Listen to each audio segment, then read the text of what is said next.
वालेकुम सलाम। अस्सलाम वालेकुम तमाम हजरात को। मुफ्ती साहब कैसे हैं? आमिर भाई सब खैरियत? जी जी बिल्कुल ठीक। अच्छा, मैं इससे पहले के फिलोसोफिया भाई हमारे साथ हैं, ये मैं बताता चलूं, कई मुसलमान भाइयों को पिछली दफा भी गलतफहमी लगी थी।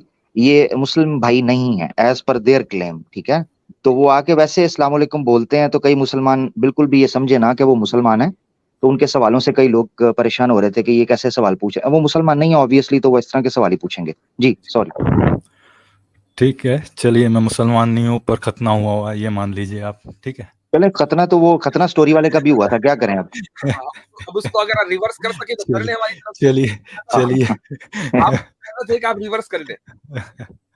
ठीक है, चलिए चलिए, जैसा आप ठीक समझे, जी जो जी। मुनासिब समझे, ठीक हाँ, है।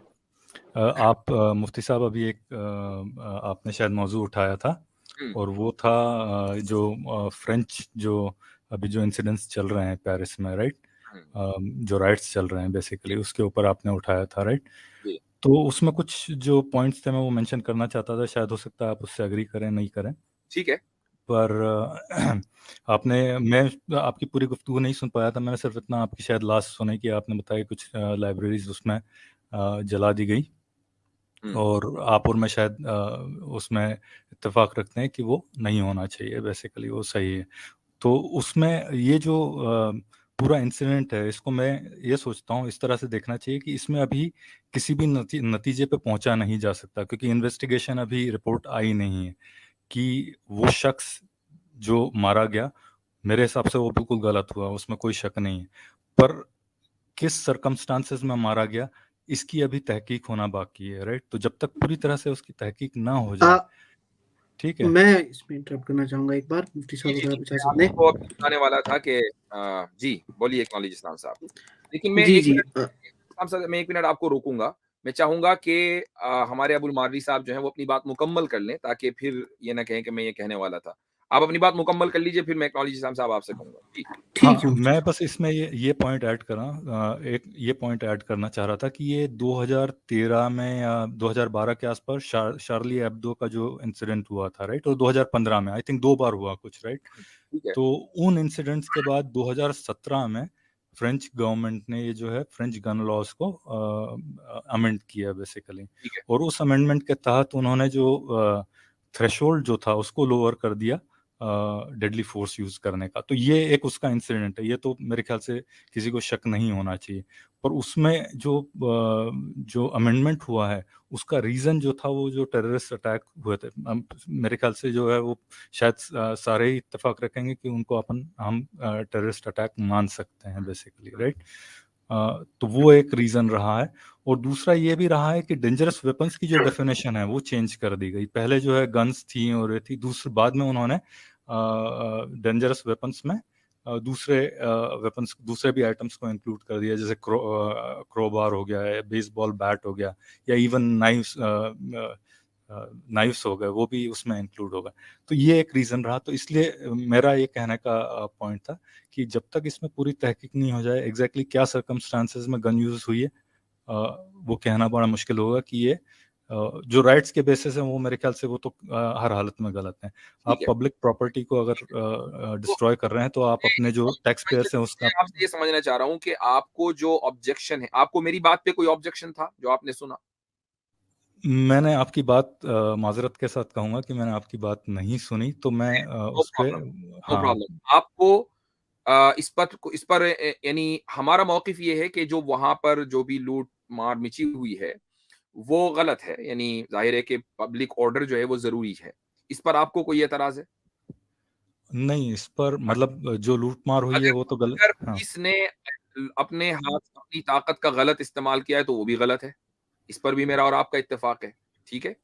मैंने हाँ, जो नहीं, पर ये लाइब्रेरी जलाने को मुसलमानों के ऊपर यानी हमला किया जा रहा है लाइब्रेरी की बुनियाद पर कि जी लाइब्रेरी जला दी, मुसलमानों का तो काम यही है कि वो लाइब्रेरियाँ जलाते हैं। हमारी भी जला दी थी नालंदा में। नहीं, ये ये स्टेटमेंट मैं इसमें आपके साथ हूँ कि ये जी, स्टेटमेंट जिसने भी दिया है वो गलत दिया है, जिस भी मीडिया से आया है, चाहे वो सनातनी मीडिया से आया है या जिस भी मीडिया से आया है, मैं जी। उनके 100% कंडेम करता हूँ, आपके साथ हूँ इसमें मैं। ठीक है। अब एक्नॉलेज इस्लाम साहब आप कुछ ऐड करना चाहेंगे? सिर्फ जी एक पॉइंट ऐड करना चाहता मुफ्ती साहब 10 सेकंड का, कि आपने जो कहा ना कि पुलिस ने फोर्स यूज किया, वो अभी आइडिया नहीं, तो उसको हम सस्पेंड कर देंगे। अगर किया है तो आप सही बोल रहे हैं, वो गलत किया है पुलिस ने। ठीक है, खैर मैं इस पर आप बाद में बात करूंगा, पहले मैं एक्नॉलेज इस्लाम साहब जी।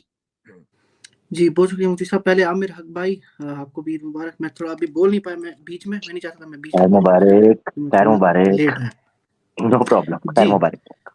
हाँ तो जो फ्रांस का इशू है इसको मैं पिछले 2 दिन से फॉलो कर रहा हूँ बहुत, क्योंकि मेरा बड़ा शौक है कि जब भी कोई ऐसे जियो पॉलिटिक्स जब चलती है तो मैं उसको बड़े शौक से फॉलो करता हूँ। हर मुसलमान को चाहिए कि वो थोड़ा सा अपडेटेड रहे, चाहे फिर वो दीनी मामला हो या कोई और दुनियाई मामला हो, क्योंकि एट दी एंड हर जगह कहीं ना कहीं काम आ जाता है। और खासकर ऐसा फ्रांस का इशू ये मेरे इसमें रेडार में इसलिए आया क्योंकि आजकल मैं खासकर न्यूज़ तो देखता नहीं हूँ, बट ट्विटर वगैरह जब चलाता है इंसान तो वहाँ पे ट्रेंडिंग पे जो है वो चीज़ें चलती हैं। अब मैंने ये देखा कि यहाँ पे ट्रेंडिंग पे जो है वो फ्रांस हैज फॉलन ये सब चल रहा था। तो जब मैंने सर्च किया तो मुझे पता लगा, मैं उन नाज़रीन के लिए बता दूं जिनको पता नहीं है, जो अभी लेट ज्वाइन किए हैं, कि फ्रांस में होता ये है, आज से 2 दिन पहले या 3 दिन पहले नहील नाम का एक शख्स, जो छोटा लड़का, शख्स नहीं हम उसको बोलेंगे, 17 ईयर ओल्ड बॉय है, अल्जीरियन जो है वो असली वो उसके माँ बाप जो है अल्जीरिया के हैं, उसको मारा जाता है। और उसके बाद जो है ये प्रोटेस्ट जो है वो स्टार्ट होते हैं।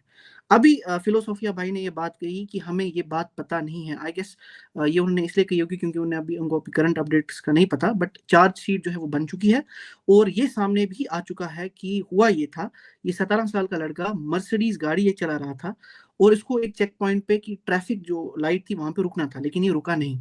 और जब इसको बोला गया रोकने के लिए तो वहां पे जो पुलिस अफसरान थे 2, जिन पे ये चार्ज जो है वो मर्डर का चढ़ चुका है, उन्होंने इस पे सिंपल इसको रोक के, जबरदस्ती रोक के इसकी चेस्ट पे फायरिंग की। तो चाहे अगर उसने कोई भी बड़ा गुनाह किया था कि उसने ट्रैफिक लाइट तोड़ी थी और रुका नहीं था, तो 1000 तरीके हैं पुलिस के पास उसको रोकने की। ये कोई जो है वो जस्टिफिकेशन नहीं है। एक 17 साल के लड़के को आप 70 साल के बुड्ढे को आप जो है वो पॉइंट ब्लैंक रेंज से चेस्ट पे बंदूकों से गोली चला दें। अब इस मसले पे, ऐसे मसले होते रहते हैं, पुलिस से मिसहैंडलिंग्स होती हैं, लेकिन इस पे क्यों ज्यादा जो है एम्फेसाइज हुआ, क्योंकि ये लड़का जो था ये एक अल्जीरियन था। फ्रांस में पिछले 10 साल नहीं, अगर आपको बात पता लगेगी, 10 साल नहीं, पिछले 50-60 साल भी नहीं, 100 साल से ये प्रॉब्लम है। फ्रांस की एक पॉपुलेशन जो है इस वक्त उसमें 11%, 2017 के हिसाब से 10.3 है, बट अब ऑलमोस्ट 11% पॉपुलेशन जो है वो इमिग्रेंट्स हैं। और उनमें भी मोर देन 90% जो इमिग्रेंट्स हैं वो अल्जीरिया से आते हैं। अभी इस पे मैं बाद में आऊंगा, ये पॉइंट को अब याद रखेंगे, अल्जीरिया से आते हैं। अभी जब हमारे फिलोसोफिया भाई ने बात कही कि अभी हमें पूरा पता नहीं है, तो इनको मैं एक और बात बता दूं कि जिस वक्त यूनाइटेड, जब ये बात हुई, जब ये नहील का कत्ल हुआ, उसी के दूसरे दिन यूनाइटेड नेशंस के जो ह्यूमन राइट्स ऑफिस के स्पोक्स वुमन है रवीना, उन्होंने ये बात कही कि deep issues of racism and discrimination in law enforcement and France must seriously address police racism.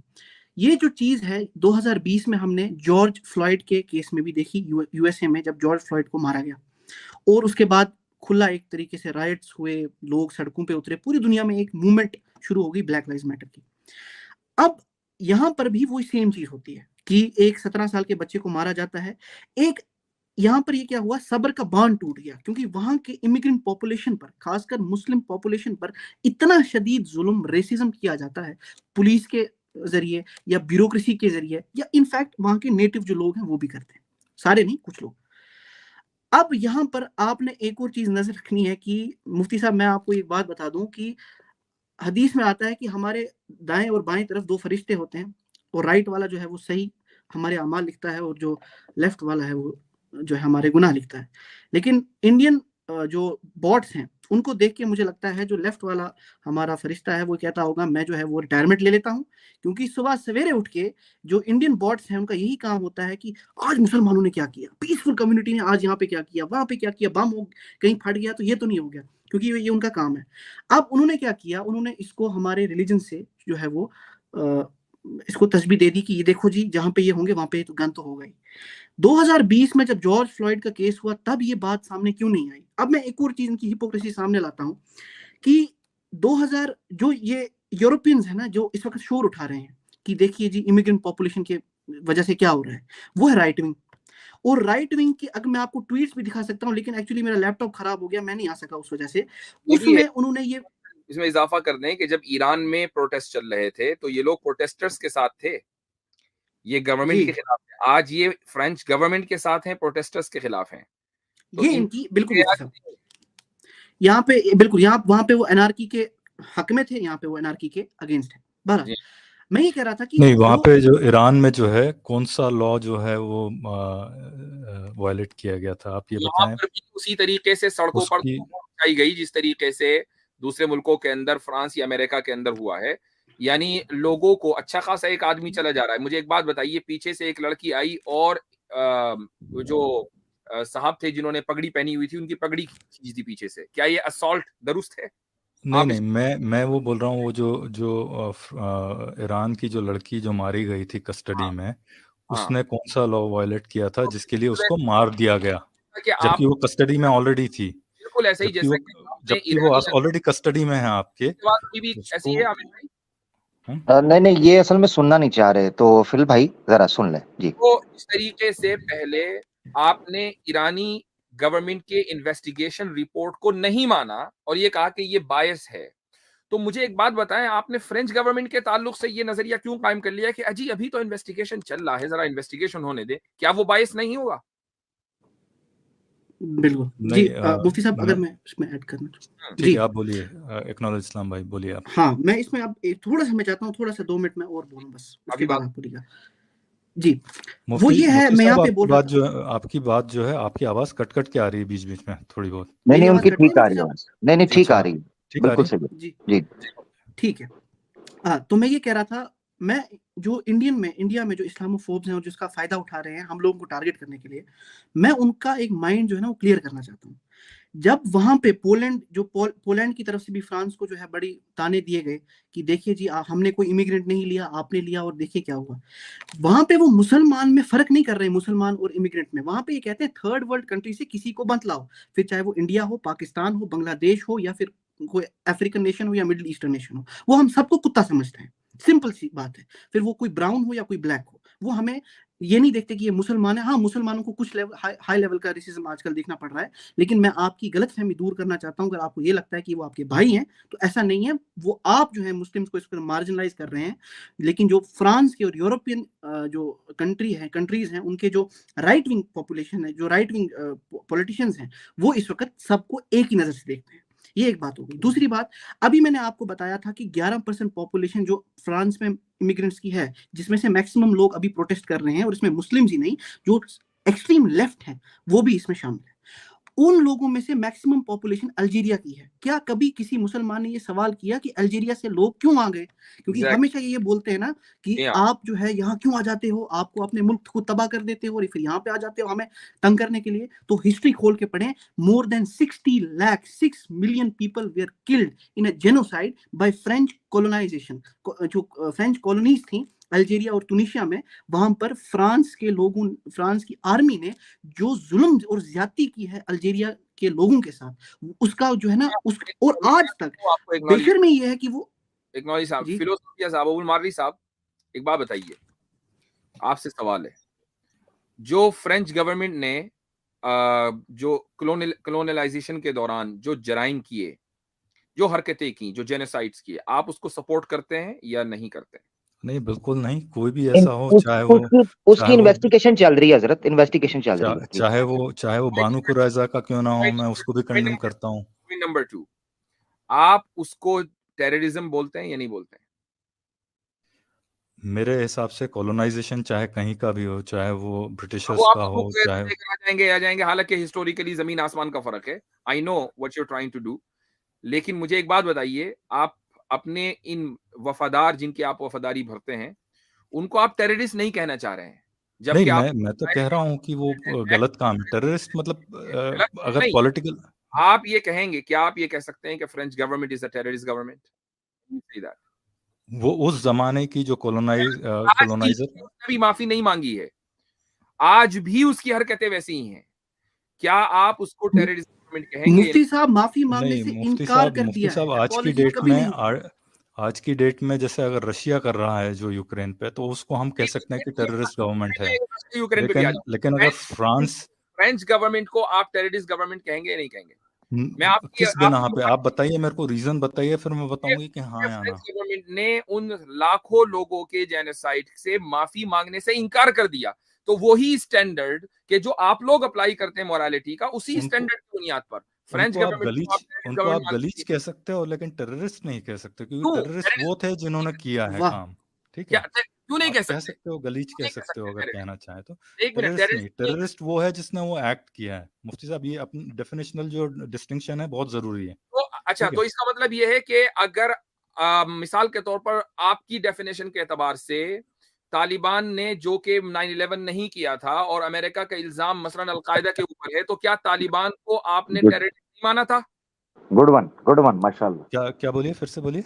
वो आप समझ में नहीं आएगा। तालिबान को आप टेररिस्ट इसलिए नहीं ये मान रहे थे ना, 9/11 के वाकये में उन्होंने अलकायदा का सपोर्ट कर दिया था, खुद तो नहीं किया था। मेरा स्टैंड पॉइंट मुफ्ती साहब बिल्कुल क्लियर रहा है कि जो अमेरिका ने जो इराक का जो इन्वेजन किया है बात नहीं हो रही है, बिल्कुल गलत है, और अफगानिस्तान वाला जो है इन्वेजन वो भी गलत रहा है। इसमें और कुछ क्लैरिटी चाहिए। ना उनकी बात सुने, वो पूछ क्या रहे हैं, वो बड़ा स्पेसिफिक पूछ रहे हैं। नहीं है, ये बताइए। तालिबान की तो मैं बात ही नहीं ला रहा, मैं तो अलकायदा की बात कर रहा हूँ।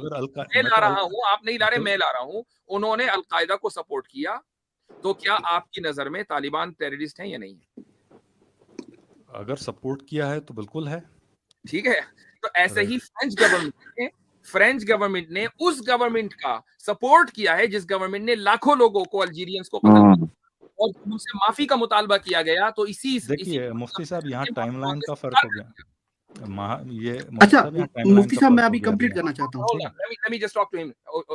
आप मुझे बताइए कि आपका पैमाना बदल कैसे गया? तालिबान नहीं बदला नहीं, मैं आपको बता रहा हूँ टाइमलाइन का फर्क है। देखिए, जो मैं ये कहूंगा कि अलकायदा को तालिबान हार्बर कर रहा था या नहीं फिजिकली, हाँ या ना? अलकायदा मुझे एक बात बताइए कि क्या फ्रेंच गवर्नमेंट ने जिसने लाखों लोगों को मारा उनके लोग थे, 1962 तक चला ना, तो क्या मौजूदा लोग आज भी कुछ लोग ऐसे होंगे कि जो उस जेनोसाइड में शरीक होंगे? वो जेनोसाइड वाले लोगों को हार्बर कर रहे हैं, अभी भी जेनोसाइड कर रहे हैं। इस तरीके से जर्मनी में, इंग्लैंड में, अमेरिका में होलोकॉस्ट में जो लोग, छोटा से छोटा बंदा भी अगर होलोकॉस्ट में शरीक हुआ ना, उसको पकड़ पकड़ के उन्होंने जेल में डाला है। क्या फ्रेंच गवर्नमेंट ने इस जेनोसाइड के ताल्लुक से कुछ किया? नहीं किया, तो इसका मतलब सपोर्ट किया, और सपोर्ट किया तो वो टेररिस्ट क्यों ना हो? नहीं, ठीक है, मैं ये कह सकता हूँ कि उस टाइम की जो फ्रेंच गवर्नमेंट थी या जो उसके बाद जिसने नहीं किया, अब तो आप देखिए उसके बाद जो है वो अच्छा, तो उस टाइम थोड़ी देर के लिए मान लेते हैं, for the sake of argument, time की फ्रेंच गवर्नमेंट टेररिस्ट गवर्नमेंट थी? बिल्कुल। अच्छा, जो उस गवर्नमेंट को सपोर्ट करेगा टेररिस्ट होगा? बिल्कुल। मौजूदा गवर्नमेंट उसको सपोर्ट करती है या नहीं करती है? पॉइंट नंबर लास्ट पॉइंट, उस मौजूदा गवर्नमेंट उस गवर्नमेंट को सपोर्ट करती है या नहीं करती, या डिसोन करती है? वक्त की बात कर रहा हूँ, या हार्बर करती है। मैं कह रहा हूँ फिजिकली जो हार्बर कर मैं रही है, पूछ रहा हूँ सपोर्ट करती है या नहीं करती है? मुझे नहीं मालूम कि वो करती है या करती है, इसलिए कि जब माफी का मुतालबा किया गया तो माफी मांगने से इनकार कर दिया। क्या उस जमाने के जो लोग थे आज जिंदा नहीं होंगे? 1962 में जो फौज के जनरल थे या फौजी थे, क्या सब मर गए? नहीं, मुझे उसका आइडिया नहीं, पर मैं ये कह सकता हूँ आपको आइडिया है, लेकिन आप बोलना नहीं चाह रहे हैं। अपनी पोजीशन फ्रेंच गवर्नमेंट ने कोई एक्शन नहीं लिया। इसलिए मैं कहता हूं कि इन जराइम की बुनियाद पर फ्रेंच गवर्नमेंट को टेररिस्ट डिक्लेयर कर देना चाहिए। आप लोगों को क्यों नहीं करते भाई? आपके मेयार बदल क्यों जाते हैं? क्या मुसलमान का खून इतना अरसा है कि अगर वो 60 के 60 लोग, 60 मिलियन, 50 मिलियन, जितने भी लोग मर जाए कोई मसला नहीं है, लेकिन के खिलाफ कोई बात नहीं होनी चाहिए। जैसे ही आप जमहूरियत के खिलाफ कोई बात करेंगे, आप टेररिस्ट हैं। इंडिया के अंदर क्या हो रहा है? आप मुसलमान बना दिए टेररिस्ट है। उस बिना पे फिर आपको जर्मनी की गवर्नमेंट को भी टेररिस्ट बताना पड़ेगा आपको, फिर उस हिसाब से आपको सऊदी अरेबिया की भी गवर्नमेंट को आपको टेररिस्ट बताना है। बताइए भाई, मेयार एक होना चाहिए, जिसको बताना है बताइए। हाँ, जंगें हुई हैं, दो मुल्कों के अंदर जंगें हुई हैं, मसलन यूक्रेन और रशिया में, यूक्रेन और रशिया के दरमियान जंग हो रही है। मैं आपका जरा फार्मूला सऊदी अरेबिया की गवर्नमेंट टेररिस्ट रशिया के दरमियान जंग हो रही है, मैदान जंग में। अब आप ये नहीं कह सकते कि यूक्रेन दहशतगर्द है या रशिया दहशतगर्द है, चूंकि दो मुल्कों के दरमियान जंगे हैं ना।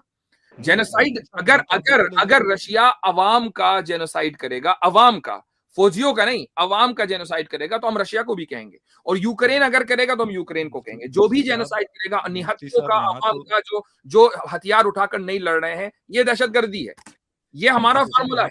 अब आप इसको कहीं भी फिट करके दिखा दें, इस्लाम पर फिट नहीं कर सकते। बिल्कुल गलत हो रहा है आपका फॉर्मूला, क्योंकि जो है इन्वेजन रशिया कर रहा है यूक्रेन के साथ, और उसमें कई जो है वो इनोसेंट पॉपुलेशन भी मारी जा रही।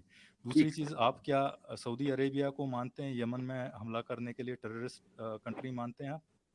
जिसने, अगर मैंने तो फार्मूला बता दिया, जिसने भी तो अवाम का जेनोसाइड किया है, अवाम का जेनोसाइड किया है, वो टेररिस्ट है। अगर आपके पास ये डेटा है कि यमन के अंदर जितने भी लोग मरे हैं वो सारे के सारे अवाम, उनमें से किसी के पास हथियार नहीं था। और ये याद रखिएगा कि यमन के अंदर अवाम लड़ी है, फौज तो चली गई थी, अवाम लड़ी है दूसरी फौज के खिलाफ। तो सारे के सारे फौजी माने जाएंगे, ये सारे के सारे फौजी माने जाएंगे। लेकिन अगर आप ये साबित कर दें कि नहीं, जानबूझ करके अवाम का जेनोसाइड किया है, तो मुझे मानने में कोई हर्ज नहीं है। मुझे कोई सऊदी अरब से लॉयल्टी नहीं है भाई। मैं तो पिछली स्कीम के अंदर सऊदी अरब को क्रिटिसाइज नहीं पड़ी क्या? मेरी लॉयल्टी किसी मुल्क के साथ नहीं है, मेरी लॉयल्टी अल्लाह के रसूल के साथ है। बेशक बेशक हजरत, मेरी रिक्वेस्ट है, इनको काफी टाइम दे दिया है। आपको याद होगा कि इनसे हमने पूछा था, मैं सिर्फ बताने के लिए, इनसे हमने पूछा था कि आपके फादर एक है, तो उन्होंने कहा था मुझे 99% यकीन है, 1% फिर भी शक। तो हजरत मेरे ख्याल से इन्होंने जितना अपनी बात रखी उस पर मैं एक न्यूट्रल कंक्लूजन देना चाहूं तो हजरत जो जिस तरीके से इनका फार्मूला ठीक हुआ है और बायसनेस साफ पब्लिक को नजर आई है, नॉलेज इस्लाम भाई ने हिस्ट्री से जो लिंक किया है, मुझे नहीं समझ आती कि उसके बाद ये किस तरीके से इधर उधर जंप कर रहे थे, इधर उधर के आर्गुमेंट, जो सिंपल सीधी बात फ्रांस के ऊपर पूछी गई थी, तो इन्होंने अपना मौकफ रख दिया। जज़ाकल्लाह मेरा भाई। आई एम सॉरी टू से, और ये मेरा लॉस्ट कमेंट है, इंशाल्लाह फिर कभी बात करेंगे आपसे। मुझे आज लगा कि आप वो अबुल मार्ली नहीं है जो इंसाफ के साथ बात करते हैं। आज आपकी लॉयल्टी दहशतगर्दों के साथ क्यों है भाई? नहीं मुफ्ती साहब, आज आपकी लॉयल्टी उन इस्लामोफोब्स के साथ क्यों है कि जिनका दिन रात काम मुसलमानों को परेशान करना है? फ्रेंच गवर्नमेंट का तो पूरा नैरेटिव यही है। मैं तो ये समझता हूँ, मेरे पास कई मरतबा जब मैं सफर पर जाता हूँ तो अक्सर ऐसा होता है कि एयर फ्रांस जो है उसके टिकट सस्ते होते हैं। मैं ऐसी दहशतगर्द एयरलाइन में जाना ही नहीं चाहता, मैं नहीं खरीदता टिकट। मुफ्ती साहब, मेरा स्टैंड बिल्कुल क्लियर है। मैंने बिल्कुल क्लियरली आपको बताया कि अफगानिस्तान में जो इन्वेजन हुआ उसके मैं खिलाफ हूँ। तो चलें, सही है, बहुत बहुत शुक्रिया। इंशाल्लाह अब आपसे एक लास्ट पॉइंट बोल देता हूँ, मैं फिर चलता हूँ, जो क्योंकि जरूरी है। आमिर भाई ने मेरे को थोड़ा सा गलत क्या बोलना चाहिए, स्ट्रॉ मैन किया है उस डिबेट के थ्रू, कि इसलिए मैं कह रहा हूँ चले इतना हक हमें तो दे दें। आप इस्लाम के बारे में 24/7 स्ट्रॉ मैन करते हैं, तो हमें, हमारा भी तो जिगरा है ना जी। बहुत शुक्रिया। चलिए ठीक है, एक लास्ट हो गई बात, इंशाल्लाह फिर करते हैं बात। अच्छा मुफ्ती साहब, बस लास्ट पॉइंट है, फिर मैं निकल जाऊंगा। जब आप इन सब चीज़ों को आप दहशतगर्दी मानते हैं, तो जो बानू कुरैज़ा का जो कत्लेआम है उसको आप दहशतगर्दी मानते हैं? जवाब दे चुका भाई, मैंने पहले ही कह दिया था कि आप मैंने जो उसूल बयान किया है, आप उसको इस्लाम पर फिट कर ही नहीं सकते। चूंकि बनू कुरैज़ा में किसी भी शख्स को इसलिए नहीं मारा गया था कि वो मासूम था, मासूम जानबूझकर नहीं मारा गया, बल्कि ये सारे के सारे फौजी थे कि जिनको मारा गया, क्योंकि सब के सब मुसलमान औरतों को कत्ल करने के लिए आए थे। जंगे अहज़ाब इन्होंने बर्पा की थी, तो इनका तो यही हशर होना चाहिए था, इसके अलावा कोई दूसरा हशर होना ही नहीं चाहिए था। तो दूसरी बात ये हजरत, इसका को 85 बार जवाब दे यार। वो इस्तिस्ना की किताब आप पढ़े, ओल्ड टेस्टिमेंट, उन्होंने खुद माना हुआ था कि भाई हमारी किताब के मुताबिक फैसला हो। उनके जो हलीफ थे, साद बिन उबादा थे या क्या उनका नाम, एक दफा जिक्र भी उसका हुआ था, हमने जिक्र किया था। उन्होंने कहा भाई हमारे हलीफ से पूछ लें, जो वो सजा देंगे। वो जख्मी हालत में थे, उनको लाया गया, उन्होंने बताया भाई इनके साथ ये सजा दे दो, इनके खुद के अपने बुक के अंदर ये लिखा हुआ है। वो चुप करके उनको सजा दे दी। ठीक है जी। तो मेरा भाई, उनको जो सजा दी गई वो तो उनके अपने कानून के मुताबिक दी गई है। बिल्कुल मर्सीफुल नहीं हो सकता। अब आपका आखिरी कमेंट था, और इस मौजूद जो है वो भी कर चुके हैं, और एक मर्तबा हजारों मर्तबा कर चुके हैं, फिर मजीद करेंगे इंशाल्लाह। लेकिन जो फार्मूला है वो बनू कुरैज़ा के ऊपर दूर फिट नहीं होता है, क्योंकि ये सारे के सारे इनका यही इलाज था, इसके अलावा कोई दूसरा इलाज नहीं था उनके जराइम को देखते हुए। ठीक है, एक बात सिर्फ कह दूं, मर्सी अगर चाहिए तो भाई वो ओल्ड टेस्टामेंट यहोवा जी को कहते ना, मैं तो सीधी बात है, उनके कानून है ना भाई, हमने तो नहीं बनाया था, तो उसको फॉलो करें। फिर क्या करें, मर्सी खुद कहते हैं हमारे यहाँ जस्टिस है, मर्सी कोई नहीं, ज्यूज यही कहते हैं। जी भाई। मैं मुफ्ती साहब एक पॉइंट रखना चाहूंगा, बस मैं ऑडियंस से ये कहना चाहता हूँ कि अभी तक जो मैंने बात कही इस प्रोटेस्ट के बारे में, ये तो थी जो हमें सबको पता है, ओपनली जो ऊपर ऊपर से बात आती है सबके पास। अगर आप अभी ट्विटर पे जाएंगे और आप देखेंगे कि किस तरीके से वहां पे जो है लोग जो है वो बहुत ज्यादा जमा हो चुके हैं, आग लग रही है, जो कि गलत है, इसको हम कंडेम करते हैं, ऐसी चीज नहीं होनी चाहिए, डाके डाले जा रहे हैं दुकानों पर, ये सब। लेकिन इसका एक तल्ख पहलू ये है और जो हमसे छुप रहा है वो ये है कि इस वक्त जो फ्रांस का प्रेसिडेंट है इमैनुअल मैक्रोन, ये एक सेंट्रिस्ट है, मतलब ये ना फार राइट है ना फार लेफ्ट है, ये सेंटर जो है आइडियोलॉजी को रखता है। इसने क्या किया, इसने रशिया यूक्रेन वॉर में सबसे ज्यादा जो है रेजिस्टेंस दिखाई अगेंस्ट यूएसए। इसने वो रेजिस्टेंस दिखाई कि भाई साहब मैं फ्रांस के मफाद को देखूंगा, मैं रशिया के साथ अगेंस्ट नहीं जा सकता ज्यादा, जितने बाकी यूरोपियन कंट्रीज गए। और अभी जो हो रहा है, इस लेवल की मोबिलाइजेशन जो है ना, जब तक बाहर से जो एजेंसीज हैं वो आपको इस्तेमाल ना करें तब तक नहीं हो सकती। This was all done to shatter the image of Emmanuel Macron, ताकि वो अगली बार इलेक्शंस में ना आ सके। इस बात को आपने भरपूर याद रखना है। जो वहां के राइटर्स हैं वो यूज किए जा रहे हैं through external agencies. G M point, चले जी।